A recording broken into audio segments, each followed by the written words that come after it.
I knew y'all were in town. I couldn't let it go without coming by to say hello. I wanted to come by and say happy holidays, Merry Christmas, Happy Kwanzaa, Happy Hanukkah, whatever you may celebrate. But most important, let's make sure we celebrate each other. How are you doing there, Missy Robin Quiver? You know, Robin Whoopi is a whole lot prettier after you drunk a couple of bottles of this here malt liquor. Drink on, honey. With every sip, you get better and better, baby. What's on, everyone? Jeremy here from the Quartering, and Kamala got called out for rolling out yet another new accent yesterday.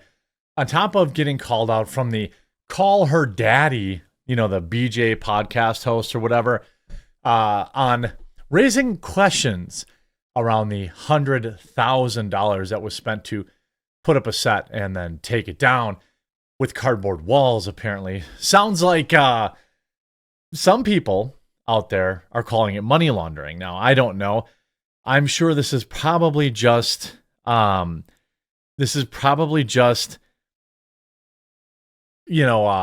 people taking advantage of her.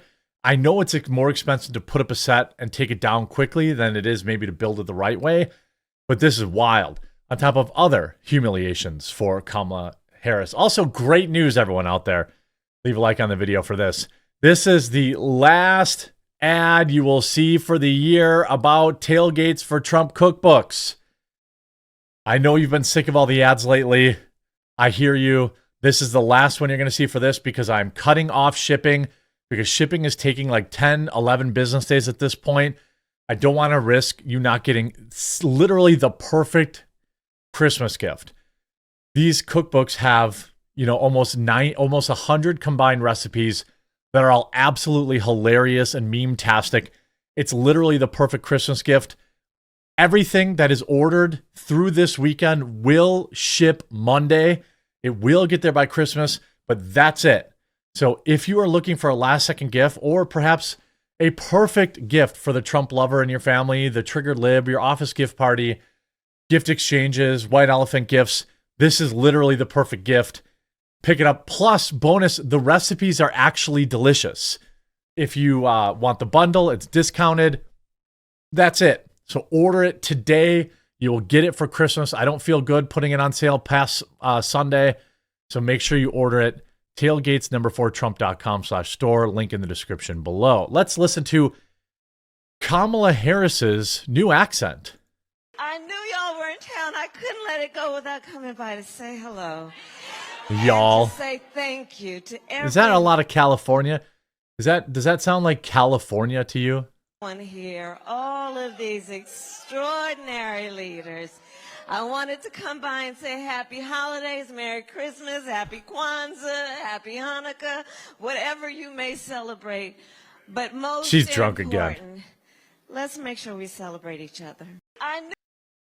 Heavily slurring. I think she's drunk again. I would drink a lot if I were Kamala Harris too. I gotta be honest with you.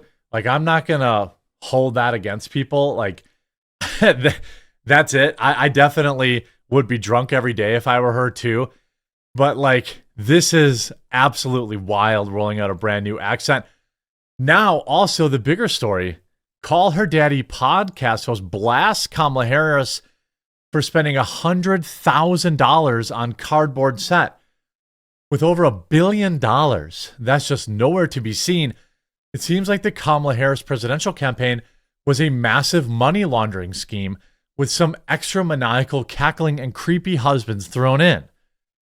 The latest person to speak out against the Harris campaign's spendaholic budget is actually the BJ podcast host Alex Cooper of Call Her Daddy, who debunked the idea that Kamala Harris managed to spend $100,000 on a fake podcast set. Listen to this. There's a little bit of controversy about that podcast because you did. Oh. Do you know about this? No, what? Because in D.C., this interview happened in D.C. Yeah. In a hotel. Yeah, not in a hotel. It was like a random house. It was like a random house. Something. But apparently, you can tell me, they spent, meaning the Harris campaign spent like $100,000. I did see you that. know about this? It's hilarious. To build the studio. She's calling her a liar. True. Not true. To make it look like it was the studio that you used in L.A.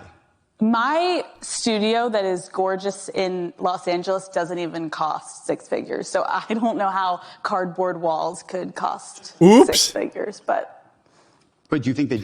Oops. Looks like she's had that weirdo. Why do all women get this weird alien plastic surgery? You don't look good. You look like a weird alien, like somebody's little brother melted a Barbie. Like, why do people do this to their faces? Yikes. Did that? I mean, you saw absolutely not. Whoa. With love to them. Oh my God, it was gorgeous, but like, it wasn't that nice. It wasn't like gorgeous marble. Like, no, that was not 6 figures. Oops. Oops. Now, again, I'm sure this is literally every contractor taking advantage of her. Probably. Okay, just billing whatever the heck they want to. You know, whatever they whatever they wanted to. They just build whatever. I mean, sounds like to me that Brett Cooper is basically saying, no. Maybe it's lucky that Kamala Harris refused to sit down on Joe Rogan podcast. She probably would have had to drop a cool $1 million on rebuilding his studio set. It's bad enough that Kamala Harris turned down interviews with anyone who might have asked a harder question than, compared to you, how much of a loser is Tim Walz? And bad enough that she had to pay for the privilege of speaking with her own supporters in the media, but paying $100,000 like it's nothing to build a fake set you don't want to hop on a flight to LA. Thank goodness Kamala Harris will never get close to the White House again. Of course, for just a few million, I'm sure she could pay someone to build her a cardboard version in her backyard. I mean, that is a massive yikes. Massive yikes. Of course, going back to her fake accent, Kamala Harris again slammed for fake accent as she makes her first public appearance at Howard University. Breaking Kamala briefly emerges from hiding today at the National Black Caucus of State Legislators Conference. She also brought back the fake accent. Kamala forgot she's not on the campaign trail anymore. She debuted a whole new accent again. America won by electing Trump over this DEI specialist. You see drunk again. Kamala Harris briefly emerged. You see, dang, she's drunk again. I mean, who would be surprised by that? By the way, another embarrassing reveal. Kamala Harris wanted ESPN Adrian Wojnarowski, I don't know, Woj. Everyone calls him the Woj, to break Walz's VP choice. Sports Illustrated reported that Harris' campaign wanted its choice of running mate Tim Walz to be revealed by Adrian Wojnarowski, whose vast social media following of 6.4 million eagerly await his frequent Woj bombs. Scoops on NBA News. Woj left ESPN in September to take a job at St. Bonaventure men's basketball's team as general manager, returning his alma mater. He also revealed in the SAI article that he has prostate cancer, spurring his decision to leave journalism. What? Why would that? That doesn't make sense. Consider in August, representatives from Kamala Harris's presidential campaign reached out. Sports Illustrated reported on Thursday morning they had settled on their nominee for vice president and wanted Woj to break it. Alas, another outlet scooped him before he could. Woj was once suspended by ESPN for responding to a press release from Missouri Senator Josh Hawley with an expletive. Hawley contended that the NBA was kowtowing to Beijing and refusing to support U.S. military and law enforcement in his release. Woj is, of course, a woke loser. Now, the New York Times kicking a little more dirt on Kamala. Here you have, it cannot be assumed that a higher turnout would have even helped Harris. Voting records suggest Democrats who stayed home were less likely to support her, with no equivalent drop-off in Trump support among Republicans.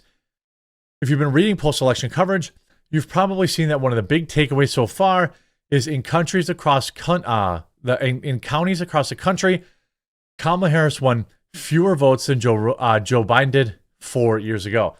I saw a report earlier today that said she is the first presidential candidate in history to not increase support in a single county, to not flip a single county. I think. I saw that floating on X, so you never really know. With the vast majority of votes counted, well, that's embarrassing. A month later, they should have all be counted that day. More than 74 million. Mr. Biden received more than 81 million 4 years ago. Donald Trump, in contrast, had 77 million, up from 74 million. So Trump got more votes in this election than the last.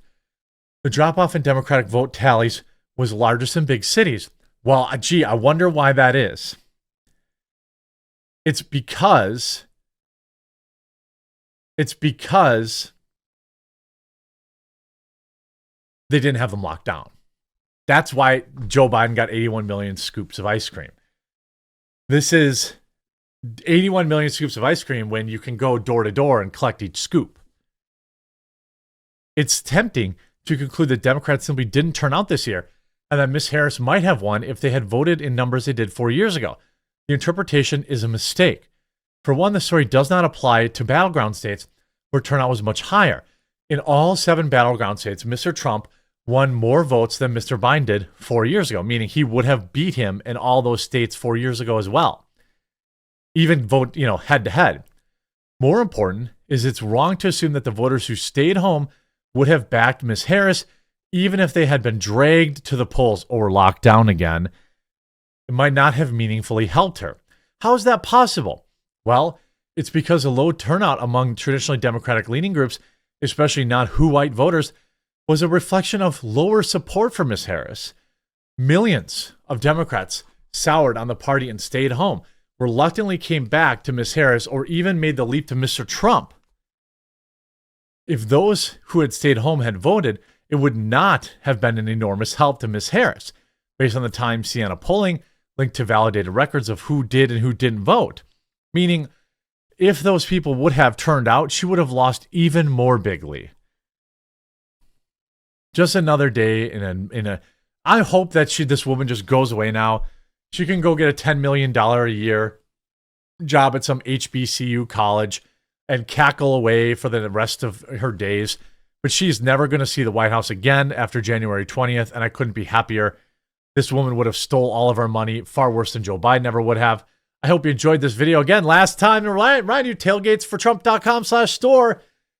If you want it by Christmas, I am shutting down orders on Sunday morning. I'm printing out all the final orders, and everything will ship Monday.